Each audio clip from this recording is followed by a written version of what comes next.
wonder if you have ever noticed मैं सोचता हूँ कभी कि आपने कभी ऐसा क्या ध्यान दिया that how much this life is a competition for the best seat. कि कितना सब लोग कंपटीशन करते हैं कि एक अच्छी सीट उनको मिल जाए. We just had a wedding celebration और हमारे परिवार में एक शादी हुई and people want to sit close to the stage, to the bride and the groom, and nobody wants those back seats. और हर एक जन स्टेज के पास बैठना चाहता और कोई पीछे की सीट पे नहीं बैठना चाहता. If you go to a game or a concert, यदि आप किसी खेल को देखने जाते हैं या फिर किसी कॉन्सर्ट को देखने जाते हैं, everyone wants to be seated in the front row. हर एक जन चाहता कि वो आगे की सीट पे बैठे.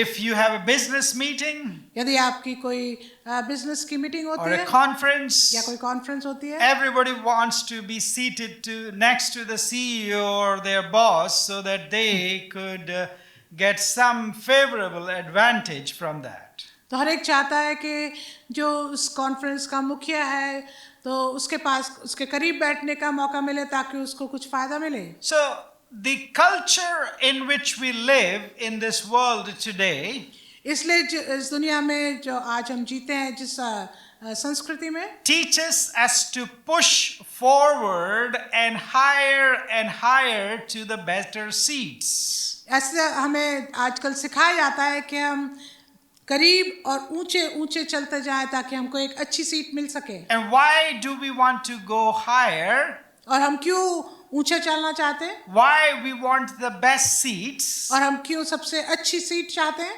Because we are looking for honor in this society. क्योंकि इस समाज में हम एक प्रकार से आदर चाहते हैं. We want to claim honor to ourselves. Look how important I am, how significant I am because of this particular seat that I occupy. और ऐसा करने के द्वारा जब हम एक अच्छी सीट पर बैठ जाते हैं तो हम अपने आप में इस बात की घोषणा करते हैं, लोगों को दिखाना चाहते हैं कि हम कितने मुख्य हैं और हमारी कितना महत्व है. Let's admit that we want people to notice us and to talk about us. और इस बात से हम बिल्कुल ईमानदारी से हम अपने जहन में देखें कि हर एक हम चाहते हैं कि लोग हमें देखें और हमारे बारे में बात करें. Jesus observed this tendency among human beings, among his people 2000 years ago. और 2000 वर्ष पूर्व प्रभु यीशु मसीह ने ऐसी एक मानसिकता देखी लोगों के बीच में. So he took that opportunity to teach them a lesson. इसलिए उसको एक अवसर मानकर प्रभु यीशु मसीह उनको एक लेसन सिखाना चाहते हैं. And through them to each one of us who read the scriptures today, और उन लोगों के द्वारा वो संदेश हम तक पहुंचाना चाहते हैं, वो सबक हम तक पहुंचाना चाहते हैं जो आज हम इसको सुन रहे हैं या पढ़ रहे हैं. a lesson in humility and honor, एक ऐसा संदेश जिसमें नम्रता और आदर के विषय में बताया गया, where Jesus himself wants to shuffle our guest lists and to see where one sits and where doesn't one should be sitting. और जिसमें प्रभु यीशु मसीह एक तरह से सारे जो नाम है लिस्ट में गेस्ट की उसमें नामों को इधर उधर करते हैं और ये देखते हैं कि कौन कहाँ बैठेगा. So picture this with me. इसलिए आप मेरे साथ इस तस्वीर को देखें. Literally, Jesus is invited at a party of some significant person in the Palestinian society of his day. और पैलेस्टीनियन जो एक समाज था उसमें प्रभु यीशु मसीह को एक पार्टी में बुलाया गया. The host actually is a prominent religious leader of the Jews. और जिन्होंने इस पार्टी का आयोजन किया था, जो आयोजक थे वो एक बड़े अधिकारी थे. He is a Pharisee, वो एक फरीसी हैं, well respected in the society of the time. उस समय में समाज में उनका काफी आदर होता है. And so his guest list includes the who's and who's of the society of the time. और उनके जो लिस्ट है उसमें उस समय के जो भी लोग हैं उनका नाम दिया गया. So as people are arriving, और अब जब जैसे लोग आते जा रहे हैं, Jesus must be sitting in a corner and watching very closely everyone. और प्रभु यीशु मसीह शायद एक कोने में बैठे होंगे और बड़े ध्यान से हर एक लोगों को जो उस पार्टी में आ रहे हैं ध्यान से देख रहे होंगे. And everyone seems to be eyeing that coveted seat at the center of the table or at the corner of the table of the banquet that was laid before them. और जो वहाँ पर एक बड़ा जश्न था उसमें हर एक लोगों की आंख लगी होगी कि कौन सबसे करीबी जो कुर्सी है उसमें जाके बैठ सकता है. 2000 years later, 2000 वर्ष के बाद nothing seems to have changed in the human nature.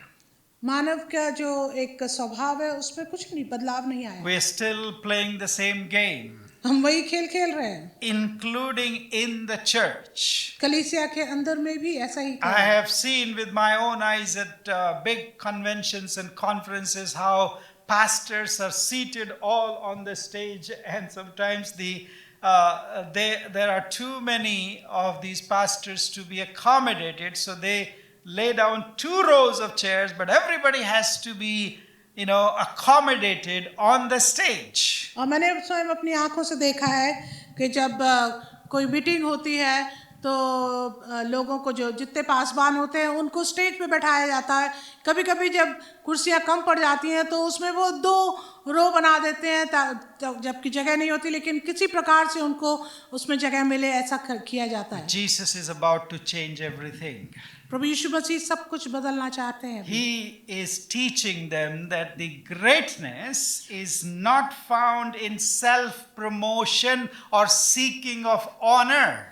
और प्रभु यीशु मसीह सिखाना चाहते हैं कि जो आदर है वो इसमें नहीं है कि आप स्वयं उसको दिखा रहे हैं, But it is found in humility and obedience. लेकिन ये आदर जो है ये पाया जाता है नम्रता में और आज्ञाकारिता में. Let's turn to Luke's Gospel, chapter 14, and verses 7 to 14, but we will also begin with verse 1 and then read 7 to 14.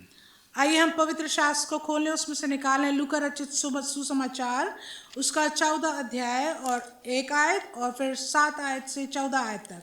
One Sabbath, एक सबत के दिन when he, that is Jesus, went to dine at the house of a ruler of the Pharisees, they were watching him carefully. लूका 14:1 में लिखा, फिर वो सब यीशु सबत के दिन फरीसियों के सरदारों में से किसी के घर रोटी खाने गया और वे उसकी घात में थे. But what they didn't realize, पर वो जिस बात को उस समय जानते नहीं थे, that he was also watching them closely. वो ये नहीं जानते थे कि यीशु भी उनको बहुत ही करीबी से देख रहे हैं. Therefore, verse 7 onwards, if somebody can read verse 7 to 14, इसलिए 7वीं आयत के आगे हम देखेंगे, यदि कोई मदद करे 7 आयत से 14 आयत तक. after Jesus watched them closely, this is what is written about him, verse 7 onwards. जब प्रभु यीशु मसीह उनको ध्यान से देख रहे हैं फरीसी लोगों को, तो आप देखेंगे 7 आयत से क्या लिखा है, उसमें बताया गया है. Okay, thank you. May the Lord bless the reading and hearing of his word. धन्यवाद पढ़ने के लिए. परमेश्वर अपने वचन के पढ़े और सुने जाने पे आशीष दे. The human tendency is to go higher and higher by any means. भारतीय मनुष्यों का जो विचार है, व्यवहार है, वो है किसी भी तरीके से ऊंचे ऊंचे बढ़ते जाओ.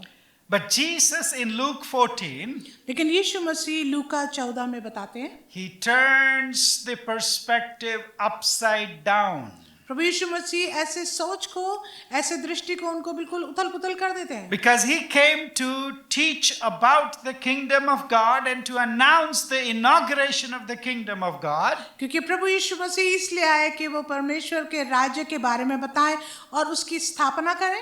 Therefore, in Jesus' kingdom, इसलिए यीशु के राज्य में Jesus says the social order is completely reversed. यीशु मसीह कहते हैं कि जो सामाजिक तरीका है वो पूरी तरह से बदल दिया गया. The way up in the kingdom परमेश्वर के राज्य में जो ऊंचा जाना है is actually down, that the lower you go, downward you go, you shall be lifted up in the kingdom of God. परमेश्वर के राज्य में जो रास्ता है वो एक तरीके से नीचे जाने के विषय में है. इसका अर्थ यह है कि जितना आप अपने आप को नम्र और दीन हलीम करेंगे उतना आपको परमेश्वर के राज्य में उठाया जाएगा. In God's plan of salvation, his economy, परमेश्वर का जो योजना है उद्धार की, In the kingdom of God, परमेश्वर के राज्य में it's a completely different principle to rise above and higher than anybody else. परमेश्वर के राज्य में जो एक ऊंचे जाने का जो रास्ता है वो बिल्कुल फर्क है, और उसका दृष्टिकोण, उसका स्वभाव बिल्कुल फर्क है। The world says दुनिया कहती है you need to keep climbing way up to the top as much as possible and by hook or crook. सांसारिक तौर तरीके से, सांसारिक सोच के अनुसार आपको ऊपर ऊपर ऊपर बढ़ते जाना है, चाहे किसी भी तरह से। Jesus teaches us यीशु हमें सिखाते हैं you must get to the bottom, to the floor, and that's where God will notice you. तो प्रभु यीशु मसीह हमें सिखाते हैं कि तुमको नीचे नीचे जमीन तक पहुंचना है, जहां पे प्रभु यीशु मसीह तुमको बहुत ध्यान से तुम्हारी तरफ ध्यान करेंगे। The world teaches us दुनिया सिखाती है make sure that you get your right, you get your justice, you get what you deserve, you get everything that is possible. दुनिया सिखाती है कि तुम ऐसा करो कि तुमको सारा अधिकार मिल जाए, तुमको सब बातें मिल जाएं। Jesus teaches us in the kingdom of God, परमेश्वर के राज्य में यीशु हमें सिखाते हैं you make sure that others gets their justice too. तो यीशु कहते हैं कि केवल अपने बारे में नहीं, अपने न्याय के बारे में नहीं, लेकिन ध्यान करो कि दूसरे लोगों को उनका न्याय मिले। This is the fundamental operating system order of the kingdom of God. परमेश्वर के राज्य में ये प्रमुख मूलभूत सिद्धांत है। Therefore, he suggests इसलिए वो हमें ये सुझाव देते हैं, when you are invited to a party, और उसमें बताया 8वें आयत में लिखा 14:8 में, जब कोई तुझे विवाह में बुलाए go and sit down at the lowest level, lowest place. तो मुख्य जगह में ना बैठना, कहीं ऐसा ना हो कि उसने तुझसे भी किसी बड़े को नेवता दिया हो। Do not sit at the best place yourself. अपने आप से सबसे मुख्य जगह पर ना बैठना। Now, who would do that in their right mind? Nobody will do that. अपने सही दिमाग में कोई भी ऐसा नहीं करेगा। But Jesus has something higher and better and deeper in mind when he teaches that. लेकिन प्रभु यीशु मसीह जब ये सिखा रहे हैं तो उनके मन में बहुत ही गहराई की और बहुत ही आगे बढ़ने वाली बातें हैं। Because if you do this, that is, you go yourself and sit at the highest level, and then the host comes and finds somebody else who is higher than you in their honor, in their status, and then he asks you to move out of that to vacate place for somebody higher than you. क्योंकि यीशु कहते हैं कि मुख्य जगह पर ना बैठना, कहीं ऐसा ना हो कि जो जिसने बुलाया है वो तुझसे भी, उसने किसी और बड़े को नेवता दिया हो, और जिसने तुझे और उसे दूसरों को नेवता दिया है आकर तुझसे कहे इसको जगह दे, तब तुझे लज्जित होना पड़ेगा। So basically, Jesus is teaching us how to avoid embarrassment at such occasions. और यदि हम देखें तो यीशु शिक्षा दे रहे हैं कि हम कैसे अपने आप को लज्जित होने से बचा लें। He's teaching us how not to seek honor by yourself, let others give you honor. और प्रभु यीशु मसीह सिखा रहे हैं कि आप लोगों को अपने आप स्वयं के लिए आदर नहीं ढूंढना, लेकिन दूसरे लोग उनको आदर दिखाएं। And the way for that, और उसका रास्ता ऐसा है, the first thing that we see in this passage is the humility. That's God's way to honor you. और परमेश्वर के वचन के अनुसार हम देखेंगे जो परमेश्वर का जो आदर का तरीका है वो है नम्र और दीन होना। So Jesus noticed इसलिए यीशु ने बड़ा ध्यान दिया how the guests themselves chose the places of honor for themselves. तो उन्होंने देखा कि जिनको न्योता दिया गया था उन्होंने कैसे अपने आप के लिए आदर की जगह चुनी। So the honor that we seek ourselves, the honor that the world may give us, और जो आदर जो हम ढूंढते हैं और जो आदर हमको दुनिया देती है, is borrowed honor. वो तो जैसे उधार मांगा गया है। It depends entirely on the other people's perception of me or who I am and how they recognize me. ये उस पर निर्भर करता है कि जो दूसरे लोग हैं वो आपको कैसे देखते हैं और आपके लिए उनका कैसा विचार है। That borrowed honor और ये जो मांगा गया जो आदर है, that is based on people's perception of me, जो कि लोगों की सोच के अनुसार है, जो वो मेरे लिए रखते हैं, it's very, very fragile. वो बहुत ही नाजुक है It can be lost in a fraction of a second. और कुछ ही क्षणों में आप बिल्कुल चला जा सकता है। One scandal, एक गलती हुई, one tiny mistake, कोई भी छोटी सी गलती, one place, one move in a wrong situation, in a wrong spotlight, और एक गलत दिशा में एक गलत कदम उठा लेना, and that honor is completely gone. और उसी क्षण में आपका सारा आदर चला The जाएगा। best example that I see today of that fragile honor, borrowed honor, और जो सबसे बड़ा उदाहरण मैं देखता हूँ आज के दिन में, जो उधार मांगा गया जो आदर है उसके विषय में, was exemplified at a Coldplay concert recently. जो कि एक बहुत ही ठंडेपन का जो एक कॉन्सर्ट दिखाया गया था, उसमें उसके अनुसार I don't think anybody else has been made meme of more than these guys. But if you have been on social media, you know about this story. तो मुझे नहीं पता कि आपने सोशल मीडिया में इस कहानी को देखा है। He is an honorable man, or at least that's what he thought of himself, along with this woman. और ये जो मनुष्य है ये काफी आदरपूर्ण है, और शायद ये स्त्री भी, A millionaire and the CEO of a very good company. और एक बहुत बड़ी कंपनी का सीईओ है। But then they were at a concert, a Coldplay concert, when the cam, whatever cam is that is called, they were caught on that for the fraction of a second, and immediately their reputation, their honor, their respect, and everything went down the drain. और कुछ ही क्षण के लिए कैमरे में उनको देखा गया और उनका सारा आदर चला गया, Because that's not his wife, क्योंकि वो उसकी पत्नी नहीं है, that's his HR director. वो उसकी एचआर डायरेक्टर है।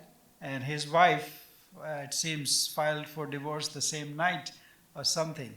And so you can see the honor, the respect that the world craves for is so fragile that it can be vanished from your life in one moment, in one scandal, one highlight, one camera shot. और एक ही छोटे से क्षण में एक ही गलती, एक ही ऐसा झुकाव जो लोग कर बैठते हैं, उसमें इसमें देखा गया। इनकी पत्नी ने शायद उनको तलाक भी देने का उस रात में निश्चय किया।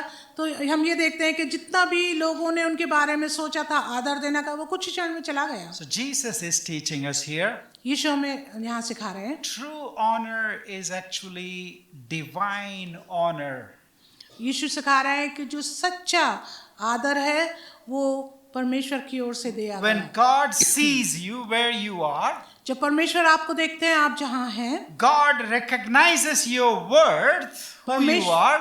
परमेश्वर आपके उस महत्व को जानते हैं कि आप कौन हैं। He lifts you up and He places you परमेश्वर आपको उठाते हैं और आपको उस जगह पहुंचाते हैं, higher and higher than you were before. ऊंचे और ऊंचे उससे बढ़कर जहां पर आप पहले थे। That's, my friends, going up and higher and really gaining the honor that comes from God Himself. आमीन। यही वो आदर है जो परमेश्वर स्वयं देता है, और यही एक सच्चा आदर है। This honor, that divine honor that God brings in our lives, और ये जो आदर है और जो परमेश्वर आदर देता है हमारे जीवन में, it's unshakable. वो हिलने का नहीं। Nobody can take that from you. Your position in Christ, your Amen. position in eternal life, no one can shake it. आमीन। और ये जो आपका एक हिस्सा है, जो आपका एक ऊंचे पहुंचने का जो आदर है, उसको कोई छीन नहीं सकता। No Coldplay concert, कोई कॉन्सर्ट नहीं, no hidden camera or open camera, ना कोई छुपा हुआ ना खुला हुआ camera, no decision of a board of your company और किसी बोर्ड का डिसीजन भी नहीं कर can सकता। take away the honor that comes Amen. from God Himself when He sees you in the lowest of the Hallelujah. places and lifts you up Hallelujah. and places you in His kingdom. Hallelujah. ऐसे आदर को जो परमेश्वर आपको देखकर आपको देता है, और जो परमेश्वर के राज्य में जो आपका स्तर परमेश्वर ने आपको दिया है वो आपसे कोई छीन नहीं सकता। So the way to go up in the kingdom of God is to remain in the lowly places in the servanthood as Jesus himself has taught. आमीन। इसलिए परमेश्वर के राज्य में अगर जो सच्चा आदर पाना है, वो परमेश्वर के राज्य में जो ऊंचे बढ़ने का रास्ता है वो है अपने आप को नीच स्तर पर कर दो, बिल्कुल निम्न कर दो, तब परमेश्वर आपको बढ़ाएगा। For whoever exalts himself क्योंकि जो भी अपना आप को बड़ा करेगा will be humbled, उसको नीचा किया जाएगा, and whoever humbles himself will be exalted by God. और जो भी अपने आप को नीचा बनाएगा एक सेवक की नाई, उसको परमेश्वर ऊंचा उठाएगा। And you would think you could say, oh, you can talk all about this because you don't know about this. और हो सकता है लोग जब आप बोले तो लोग ये सोचेंगे आपको क्या पता इसके बारे में। How difficult it is to leave your position and go and serve people and be in the last seat and the lowest seat. और लोग ये सोच सकते हैं कि आप नहीं समझते इस बात को, कितना मुश्किल है कि आपको सबसे पीछे बैठना जाए या लोग आपको पहचाने भी नहीं। But this teaching comes from the one who exemplified humility in his own life. आमीन। लेकिन ये शिक्षा एक ऐसे जन के द्वारा हमें मिलती है जिसने स्वयं उदाहरण के साथ हमको ये नम्रता और दीनता का This सबक सिखाया। comes from Jesus Christ, ये पाई जाती है प्रभु यीशु मसीह के द्वारा, the one who had every right to be at the highest place on this earth. आमीन। जिसके पास ये पूरा अधिकार था कि जो इस पृथ्वी का सबसे ऊंचा दर्जा है उस पे रहे। He could have commanded every throne on this earth, including the Roman Empire's throne. और वो चाहता तो हर एक सिंहासन को अपनी घोषणा में ले लेता, यहाँ तक कि रोमी सरकार को भी। He deserved every honor from the Jewish people. वो हर एक आदर को डिजर्व करते थे यहूदी लोगों से। He could have lived in a palace, the best palace on earth. वो सबसे बेहतरीन जो एक महल है उसमें रह सकते थे। Yet he chose the manger in an insignificant place in Bethlehem. तब भी उन्होंने अपने आप को एक छोटे से गांव बैतलहम में एक चरनी में जाना बेहतर जाना। And instead of a royal crown, और एक बहुत ही बड़े राजकीय मुकुट से बढ़कर he picked up a servant's towel and began washing his disciples' feet. उन्होंने एक सेवक की तरह एक तौलिए को लिया और अपने शागिर्दों के पांव धोने लगे। Instead of a comfortable life, एक बहुत ही आरामदायक जीवन की बजाय he chose the cross over the crown. उन्होंने क्रूस को लिया मुकुट से बढ़कर। Jesus did not just teach humility, यीशु ने केवल नम्रता सिखाई नहीं, he lived it, he walked in it. वो जिए और उसमें चले भी। He embodied that humility in himself. उन्होंने नम्रता को जैसे पहन लिया अपने ऊपर। That's why Paul writes it later on, several decades later, in Philippians chapter 2, verses 3 to 11. इसलिए पौलुस प्रेरित लिखते हैं अपने एक खत में फिलिपियों में उसके 2 अध्याय 3 से 11 में। He says, have this mindset in you.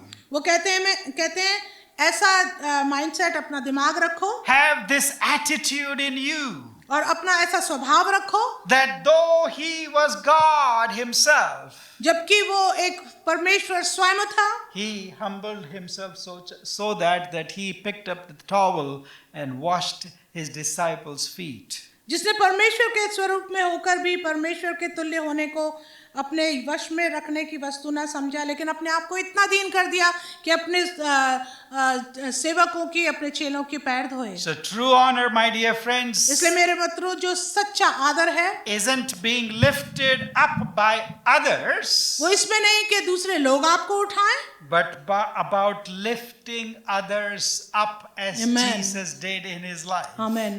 पर उसके द्वारा कि आप लोगों को ऊपर उठाएं जैसे यीशु ने किया। He did not cling to his glory in heaven, as Paul says in Philippians. पौलुस जैसे फिलिपियों में कहते हैं कि यीशु केवल अपनी राजकीय स्वर्गीय बातों में नहीं स्थिर बने रहे, But he emptied himself, humbled himself so much that he could die on the cross. लेकिन प्रभु यीशु मसीह ने अपने आप को इतना नम्र और दीन कर दिया कि उन्होंने अपने जीवन को हमारे लिए क्रूस पर दे दिया। Philippians 2 and verse 9 says, फिलिपियो 2 अध्याय उसकी 9 आयत में लिखा है, God saw that परमेश्वर ने ये देखा, and God exalted Jesus परमेश्वर ने यीशु को महान किया, so much so that इतना ज्यादा every knee shall bow and Hallelujah. every tongue shall confess that he alone is the Lord. कि परमेश्वर ने यीशु को इतना महान किया कि हर एक जीभ अंगीकार कर ले, हर एक घुटना टिक जाए उसके सामने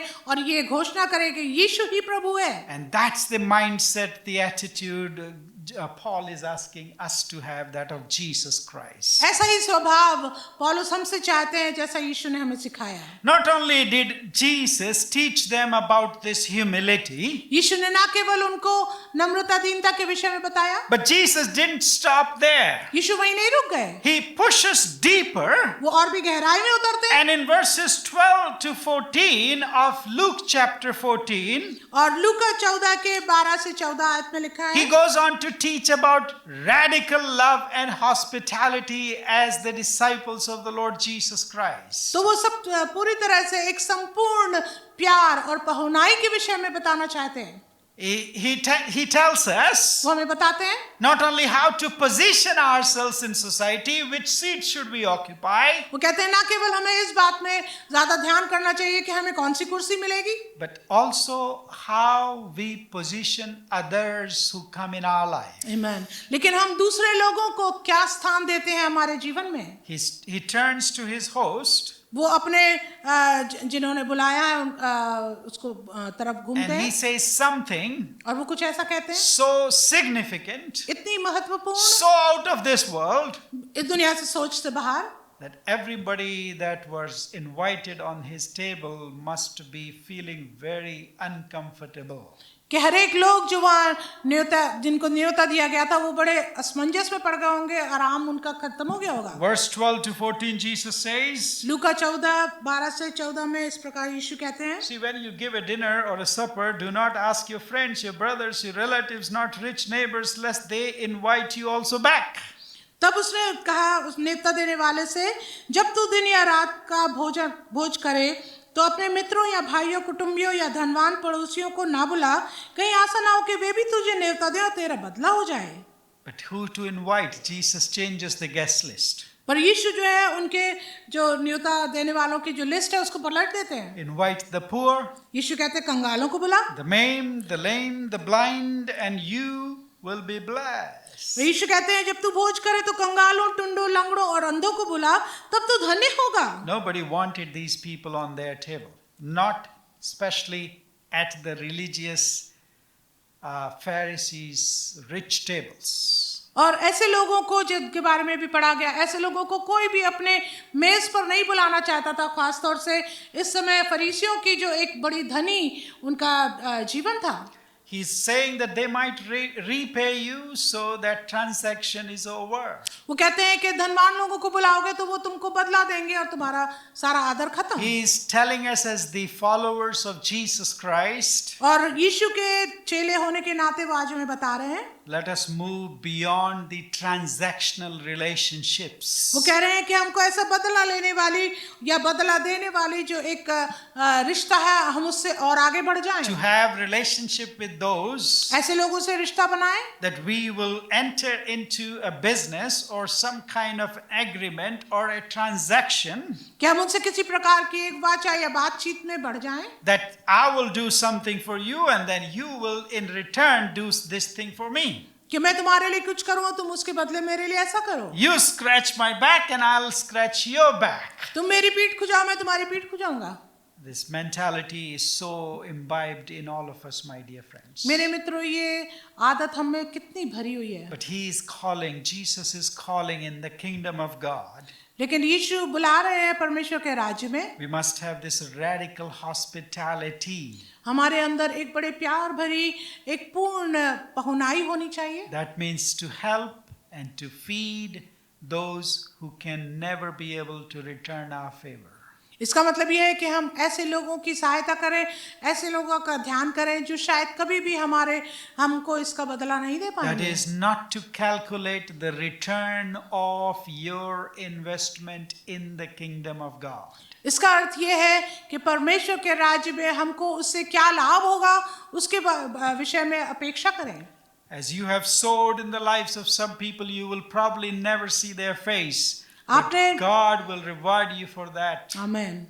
यदि आपने किसी के जीवन में किसी प्रकार से इन्वेस्ट किया है, आप अपने इस जीवन में उनके जीवन को देख नहीं पाएंगे, उनके जीवन में जो आपके द्वारा भलाई उनको नहीं दे पाएंगे। So obedience to Jesus in the kingdom means प्रभु यीशु मसीह के प्रति आज्ञाकारिता परमेश्वर के राज्य में अर्थ रखती है। helping people, लोगों की मदद करना, feeding people, उनको भोजन कराना, inviting people, लोगों को आमंत्रण करना, including people on your table और अपनी मेज पर लोगों को बुलाना without calculating what you will get in return. बिना ये सोचे समझे कि आपको उसके बदले में क्या मिलेगा। This is costly obedience. It's not easy. That's why it is costly obedience. एक आसान आज्ञाकारिता नहीं है, ये एक बहुत ही महंगी है। But it also mirrors God's love and His giving for us. लेकिन इसमें प्रतिबिंबित होता है परमेश्वर का प्यार और परमेश्वर ने हमें क्या दिया। The word teaches, परमेश्वर का वचन हमें for सिखाता है God so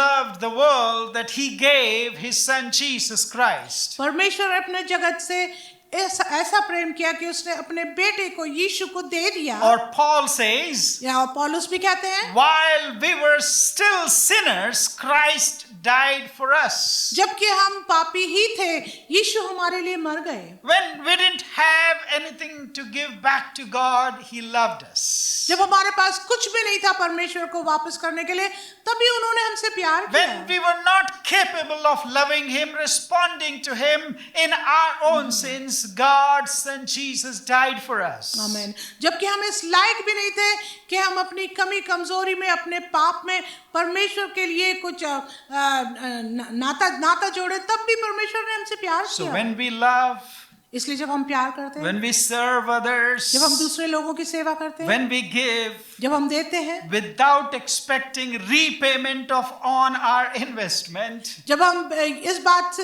ऐसा सोच के देते हैं कि हमें बिना ये सोचे कि हमें इसके बदले में क्या मिलेगा, Jesus promises something. परमेश्वर हमसे कुछ वायदा करते हैं। The promise is of a reward. हमें एक रिवॉर्ड का परमेश्वर वायदा करते हैं। Verse 14 says, 14 आयत कहती है, chapter 14 and verse 14, लूका 14:14 में लिखा है, and you will be blessed because they cannot repay you. If they paid you back, there is no advantage for you, but you will be blessed. You will have a blessing from God because they cannot pay you, so God is going to pay you. आमेन आमेन। और इसका प्रतिफल ये होगा, प्रभु यीशु मसीह कहते हैं कि क्योंकि जिनको जो तुम्हारे को कुछ लौटा नहीं सकते, तो उनके बदले परमेश्वर तुझे धन्य कहेगा और तुझे आशीष देगा।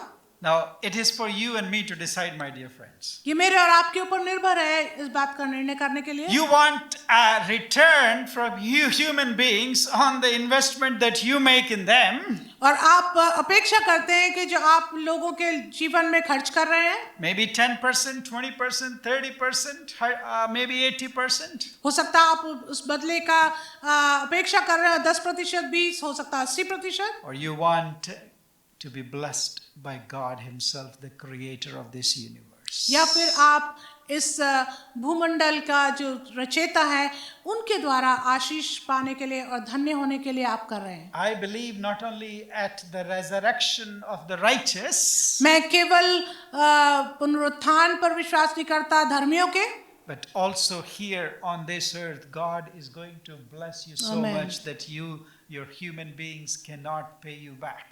लेकिन परमेश्वर आपको इतना ज्यादा इस पृथ्वी पर यहीं पर इतना आशीष देंगे कि कोई भी आपको उसका बदला नहीं दे पाएगा। Therefore, my dear friends, it's not just a theoretical teaching. We need to live it out every day in our lives. इसलिए मेरे मित्रों, ये केवल पढ़ने के लिए, सीखने के लिए ये एक शिक्षा नहीं है, लेकिन एक ऐसी शिक्षा है जिसको हम जिएं हर दिन जैसे हम जीते हैं।